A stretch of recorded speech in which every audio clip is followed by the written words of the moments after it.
Okay, so now that we have seen Blade Runner 2049 for a second time, we thought we might as well go into talking about some spoilers, because they're really, there's a lot to talk about here. This is a big movie with a lot going on, and there's just a lot of really exciting stuff. Just to be able to talk about the film, to be honest, because, I mean, like, as you know, if you've seen our review... Which was really long, but we didn't... We kept it very, very hush-hush, because the thing is, almost anything plot-wise about this film becomes a spoiler, because Warner Brothers have covered this film in secrecy. Yeah, and that's a really, really important thing. The director has been really adamant. It's like, no, let's not let anything about this movie get out. And I think that's really, really important. So with this video, if you have not seen Blade Runner 2049, don't watch this video until you have.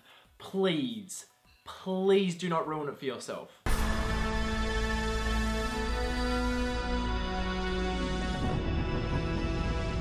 Now, because this isn't a breakdown, or we're not like explaining the ending or anything, this is just going to be a super casual video. We're just going to talk about stuff as it kind of pops up, as we think about it. We will not be able to cover everything, but we are just going to cover the big kind of things that stand out to us now that we have seen it twice. So first things first, there was quite a fair bit of speculation about it, because no one actually knew from the trailers, but Ryan Gosling's character is in fact a replicant. Yes, He is a replicant, and it was from like the get-go, from like the third shot or something. You're like, oh, okay, interesting. Because the trailers did not show that at all. They did not, like, I mean, the stuff's there when you go back and look at it, but it's just not obvious at all while you're watching it. Now, that is a genius thing, and that's something that we just don't get in this day and age. It's something that happens in the first 30 seconds of a film, is something that, like, we had no idea about like that. Like, I really, really think that is truly, truly brilliant, and it just made for a really complex and engaging character. And also just allowed, you know, a beautiful story to come from that as well, because, I mean, instead of having almost a character with a literal soul and a heart, we had a character who didn't really have one, trying to find that and trying to grow that over time, which just, you know, creates for such an amazing story, because the film doesn't become his story in the end, which is kind of depressing as well. And as much as the story does really feel like him trying to find himself and who he is and what he is, which is a different question for films. Because quite often we get the question of, who am I? Where do I fit into the world? But this is, he just went, what am I? And that's actually a really, really profound thing to kind of deal with. And I'm really glad the writers took it in that direction, and then Denis handled it the way he did, because I just thought that was truly excellent. Considering the twists and turns that it goes through, where it's like, he is, and then he isn't. And then in the end, does it matter, because he found his humanity just the same as Roy Batty did in the first film. Like, I think that just kind of... Plus, also massive kudos to the screenwriters here as well, and you know, just coming up with a story, because not only did we have like a character who was a replicant in this world, but we also had his girlfriend, who wasn't not just a replicant, but like a hologram, a computer program. She's like an AI or a VI or something. I'm pretty sure it counts as an AI though. Yeah, pretty much an AI. And so like, she doesn't understand humanity at all, but she's trying to discover it, but she will never, ever, ever get there. And that is utterly depressing. And so to put the two between them, when he is already struggling to find his own humanity, and then he has her, and he has to see her trying to discover it, it's just like, you just get some beautiful juxtapositions throughout the entire film. I mean, that scene out in the rain, I was tearing. Tears in the rain, boy. Right there. I mean, just, it was absolutely stunning. Speaking of absolutely stunning, I think as much as there's movies this year that I've liked more than Blade Runner 2049, this movie does contain my favourite scene of the year. We're going to dive straight into talking about it, because I think it's a scene that a lot of people that do see the movie are going to want to talk about. Freaking euphoric. The holographic threesome, I guess, even though it's technically just two people or two I mean, that's just how confusing it is. One of the most spectacular things we've ever seen. Yeah, one of the greatest scenes I've ever seen in film. And it was interesting because it wasn't a particularly kind of like a stylish scene or anything. It just was really honed in on the characters. It was just close-ups. And obviously, like, the visual effects required to pull off a scene like that. I think I know how they did it, but I do want to see a breakdown to work out exactly how. But I thought that was genius. It was so emotive. It was so visceral. It was so real. The music in that scene was also stunning. I think like the first Blade Runner has its iconic Tears in the Rain scene, and I think that was the scene for 2049. That was the scene that was like, wow, and I think people are really going to talk about that one for a long time. For sure, without a doubt. I mean, I was like, I am witnessing something really special right here. And yeah, like, it was both like euphoric, and you are also empathizing with the characters as well, even though technically you can't because they're not human, but you felt that human connection to them, and you felt them experiencing things, and like the heartache of them not being able to properly experience love as well, and also the pure inspiration this film had from her. Spike Jonze's her, her, because obviously if you've seen her, you will know that there is a scene very, very similar to this. And I was just like, when I was watching it, I was like, oh my god, I love that. I love that a film to the next level. that is so modern already can have influence on another film that is this good as well. I mean, like, Talking about that thing about you saying like it's hard to kind of empathize with these characters that aren't human. What I thought was really interesting here was that the human characters felt so much more fake than the replicants did. Like, you look at Jared Leto's, what's his name? Neander Wallace, and then you've got Robin Wright's Madam.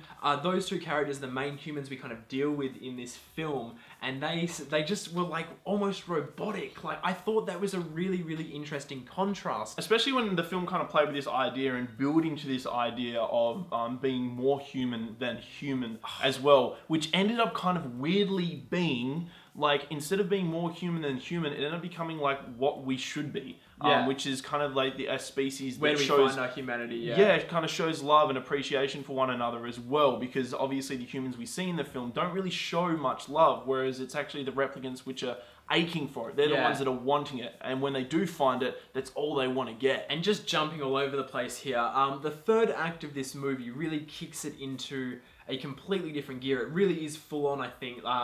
From pretty much, let's say the third act kind of kicks off from the moment that Deckard is taken. I'd say that's it, and the soundtrack fires up. You've got that absolutely jaw-dropping transition of Ryan Gosling beside the fire, and then the embers floating off and then becoming part of the of LA, and then the shot twisting out and going into the aircraft, the speeder type things. There was just brilliant moments like that throughout. But in that third act, we had that incredible sequence between Harrison Ford and Jared Leto.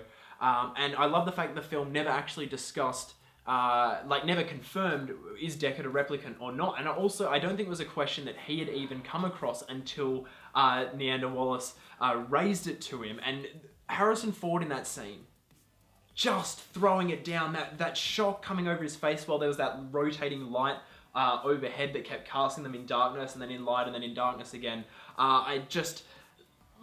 Pure raw emotion and just, magical acting. We don't get performances like that from actors until they're of age and they have had an experienced career. And I will stress on and on again about, like, actors will always be at their peak once they have had pure life experience and have had like an incredible career, because they can reflect on that and use that in their films as well. And here we just get the best Harrison Ford performance ever, hands down. That shot with the lighting going across, and like I'm sure we won't be able to get the footage of it, but you know his face and he's just tearing up, and it's like, it's he was beautiful. Just like crippled in that moment by the fear and the frustration and the anxiety and the regret and the longing, and it was just everything etched into one. And the use of one of the most magical flashbacks as well to show Rachel. I did not expect that at all. When they cut to it, I was streaming. I was like, oh my god, yes! I just want to say Deckard's use throughout the film is actually really, really impressive. I do want to say, I get they had to market the film and they had to put him in the marketing, but the fact he doesn't really show up until like the last hour of the movie,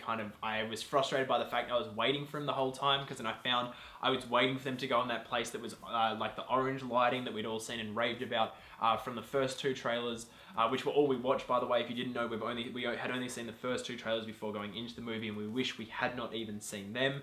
But I really, really adored the way he was used, and that they were able to switch the story in a meaningful way from being about Kay to Deckard, and I thought that was just really, really beautifully done. And I have a massive admiration and respect to the filmmakers and storytellers here as well, to kind of blur the lines between, evil and good here, because they did it in the original Blade Runner and they've done it again here, because Jared Leto's Wallace character is not necessarily bad and he's not necessarily good. He's this mix. Creepy. He's got ideas, and he's nailing them.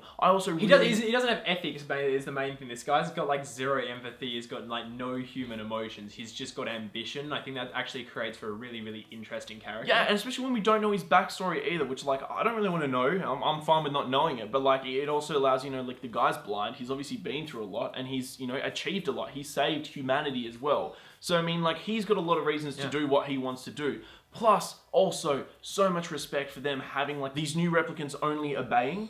And for them not to break that, not to see any replicants all of a sudden go, oh no, and they've switched and they've gone bad again. We've just got new replicants, and like these are the real deal. I've got to say, just looking back on the story itself, the fact that they chose to make the entire plot of this film about a replicant that was able to give birth and there being a replicant child being born, I think on its own was just a really, really interesting idea. Because this entire film, I think, could have been about, Kay being sent to hunt down Deckard, and it's just like a direct continuation, but instead it found a really, really unique way to kind of build that story so it twined into a story that connected with the first film and then built on the first film's kind of legacy and mythos, which is a very, very rare thing for a sequel to do when it's delayed like this. I think Mad Max is the other great, great delayed sequel.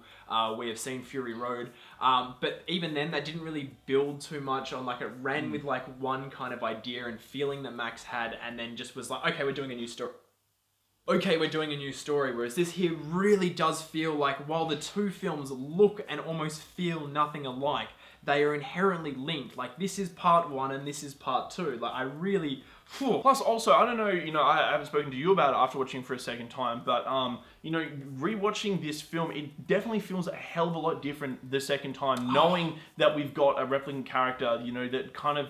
He's on this journey, he's on this chase, but like really it doesn't mean anything because it's about something else. And when we finally do see the daughter for the first time, we don't know her identity, but on a rewatch you do know her identity. Yeah, you see her straight away and it changes the entire way you perceive the film after that point. 100%, like it's all about her and it just makes her scenes so much more beautiful, so much more organic, and just like there's like this glowing aura around those scenes when she's on screen. It's actually really brilliant the second time watching it and seeing that when she's looking at his memory, this 6-10-21 with the horse, and she goes, it's real. She never actually says it's your memory. She's like, no, the memory's real. And then he freaks out and storms out, and it's like, he just took it and ran with it. Yeah. Like, because that's how much he wanted to feel real, even though he was, like, freaked out by it. He was like, oh, okay, I'm going to run with that. It didn't actually occur to him that that's the way that may have worked. And watching her face, you can actually kind of see that she might have figured it out. She might have figured out, like, why he's there and, why he's got this memory. But at the same time,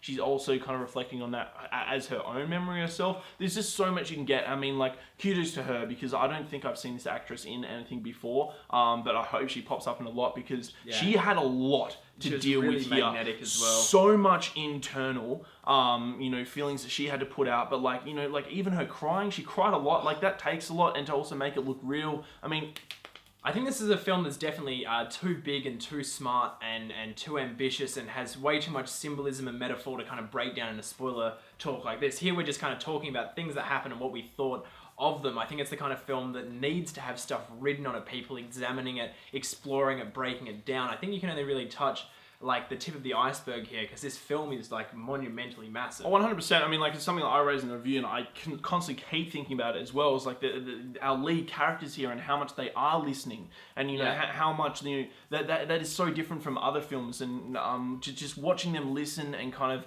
evoke emotions from that. It's beautiful and it's rare and it's new and it's just There's just so many elements. I think that's the thing. It's like not one of those films where it's like there's this one thing that the film does really well. There's just like element after element after element that it is being nailed by different departments involved in this film across the board. Like, I think you could write an entire book on just the costuming, on just the design of like this sci-fi technology, all this stuff that's been invented and created for the film, without even like skimming the surface of composition, of framing, of movement, of color, of light, of the way it's edited, the way it's paced, all of that stuff. Like, there's just so much going on here that's just...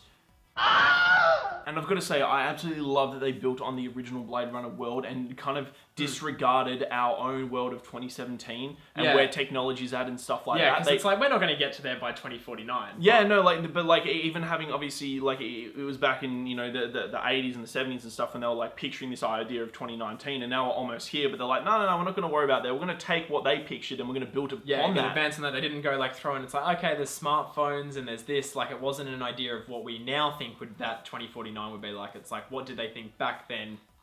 I think what kind of hit me for the second time is that while this film feels massive, it feels huge, if you actually look at the amount of kind of scenes shared between characters, there's a lot of these big wides and establishing things that show massive landscapes and these huge environments, there's only ever like one or two kind of actors in them. Like I actually thought like, because this film does have a big budget, but it's not like you look at the scale of it and you're like, this has to be the most expensive movie ever made. And I think they were really economical because it feels so gigantic, and yet so much of the film is scenes with just two characters. It doesn't really even have stuff that the first Blade Runner film had with like street extras where there's like 200 people walking around and it's all this extra stuff.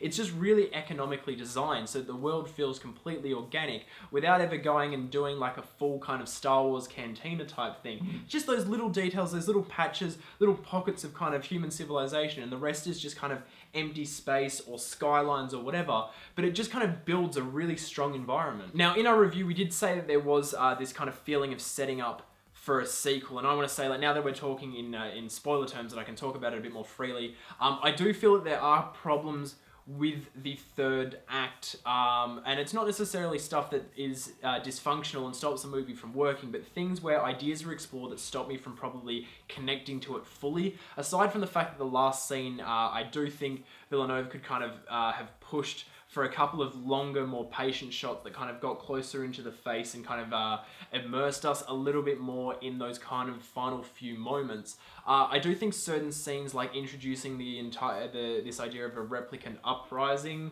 and then not really doing anything with it, and then Wallace's character like not getting the child, and then us not seeing from him again. There's a couple of things like that that I did kind of feel off about. Yeah, I mean, like that, the whole kind of thing, it wasn't bad. I wasn't thrown out of it, but I was definitely kind of like re-acknowledged of, I suppose, my existence and what was going on, because I instantly thought when we got to that part and they're like, there's an uprising going on, I was like, okay, sequels. You're talking about sequels here because there can't be much more of the film left, and there's no way we're going to see an uprising. So yeah, of course they're talking about sequels there. Also, Ryan Gosling's character, I still like, if I'm honest with myself, like, you know, like, I don't care, it doesn't bother me, but if I'm honest with myself, it is kind of strange that all of a sudden, you know, he just has he's like, oh, you've got to make those decisions and be human as such, and all of a sudden he's in his ship, and he knows exactly where they are, and he's chasing them down and shooting down the other three ships, and I was just kind of like, this is a little iffy. That's a little movie type of thing, considering the film works so hard on being realistic in finding its locations, getting our characters there, establishing them there,